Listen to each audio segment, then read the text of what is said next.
Alloh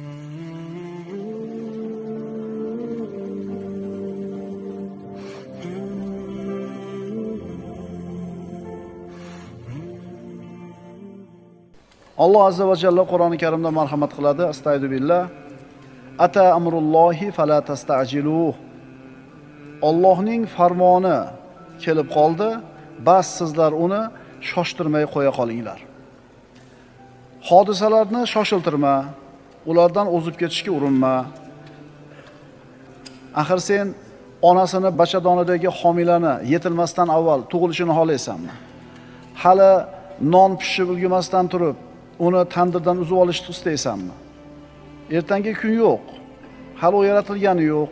Uni rangi ham yo'q, shakli ham yo'q, ta'mi ham yo'q, vujudi ham yo'q. Yo'q u.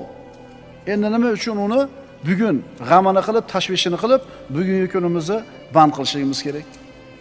Hali uni yaratilmagan musibatlari, gumon qilinayotgan hodisalarni boshimizga kiyib olib, nima uchun bugungi kunimizda g'amga kirishimiz kerak? Ular hali bormi, yo'qmi? Alloh u musibatlarni, biz gumon qilayotgan musibatlarni yaratadimi, yo'qmi? Buni hech kim bilmaydi.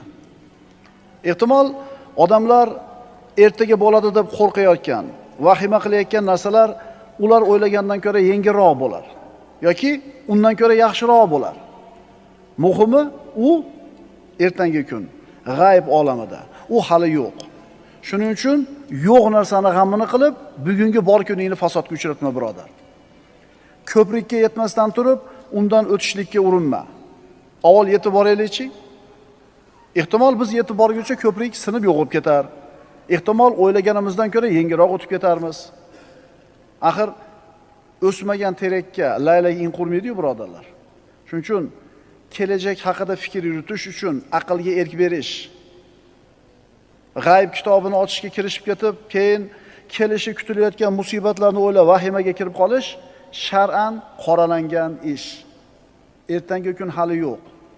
Kelajakdan qo'rqma. Sen o'ylagan vahima bormi, yo'qmi?